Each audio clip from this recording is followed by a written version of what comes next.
আমরা যে আওয়ামী লীগকে ছাত্র নাগরিক রাস্তার মধ্যে তাজা রক্ত ঢেলে দিয়ে বাংলাদেশ থেকে উৎখাত করেছি, আজকে সেই আওয়ামী লীগকে পুনর্বাসনের জন্য ষড়যন্ত্র করা হচ্ছে। আওয়ামী লীগ ফিরবে আরও ভয়ঙ্কর রূপে, এমনটা আলোচনা হচ্ছিল দীর্ঘদিন ধরে।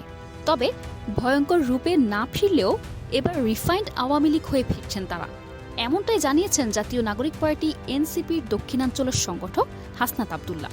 এছাড়া রিফাইন্ড আওয়ামী লীগের নেতৃত্বে থাকছেন কারা, আসন ভাগাভাগি নিয়ে কতটা কথা হয়েছে এনসিপির সাথে, এসব বিষয়েও কথা বলেন হাসনাত।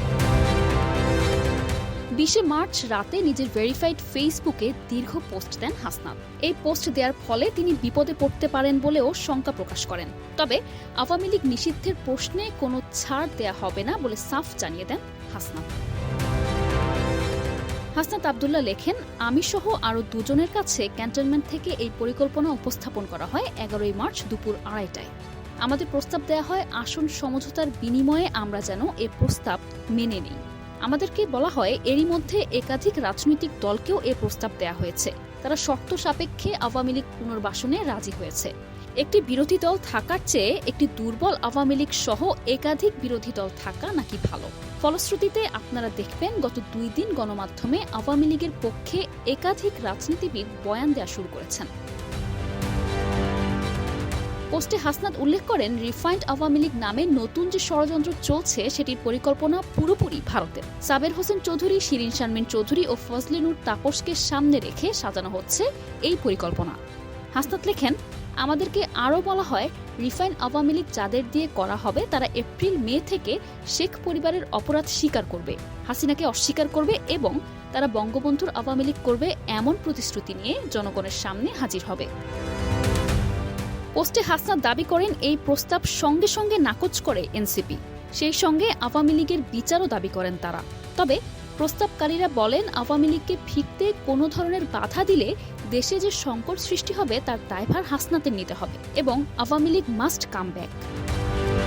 হাসনাত লেখেন, যে দল এখনো ক্ষমা চায়নি, অপরাধ স্বীকার করেনি, সে দলকে আপনারা কিভাবে ক্ষমা করে দেবেন? অপর পক্ষ থেকে রেগে গিয়ে উত্তর আসে, you people know nothing, you lack wisdom and experience, we are in this service for at least 40 years, যার অর্থ দাঁড়ায়, তোমরা কিছুই জানো না, তোমাদের প্রজ্ঞা আর অভিজ্ঞতার অভাব আছে, আমরা এখানে 40 বছর ধরে আছি, যা তোমাদের বয়সের থেকে বেশি। তাছাড়া আওয়ামী লীগ ছাড়া অন্তর্ভুক্তিমূলক নির্বাচন হবে না।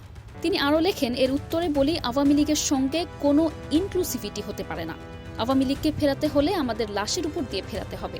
আওয়ামী লীগ ফেরানোর চেষ্টা হলে যে সংকট তৈরি হবে তার দায়ভার আপনাদের নিতে হবে। পরে মিটিং অসমাপ্ত রেখেই আমাদের চলে আসতে হয়। অতীতে ক্যান্টনমেন্ট থেকে নানা ধরনের প্রেসক্রিপশন গ্রহণ করতে চাপ দেওয়া হয়েছে বলে উল্লেখ করেন হাসনাত। সেসব চাপের কাছে নতি স্বীকার না করে জনগণের উপর ভরসায় শেখ হাসিনার পতন এনেছে বলে ফেসবুকে লেখেন তিনি। হাসনাত বলেন, সকল যদি কিন্তু পাশে রেখে আওয়ামী লীগের বিরুদ্ধে আমরা ঐক্যবদ্ধ হই। আওয়ামী লীগ রাজনীতি করতে পারলে জুলাই ব্যর্থ হয়ে যাবে। আমাদের শরীরে এক বিন্দু রক্ত থাকা পর্যন্ত আমাদের শহীদদের রক্ত আমরা বৃথা হতে দেব না। 5 আগস্টের পরে আওয়ামী লীগের কামব্যাকের আর কোনো সুযোগ নাই এবং আওয়ামী লীগকে অবশ্যই নিষিদ্ধ হতেই হবে। News desk, 21 television.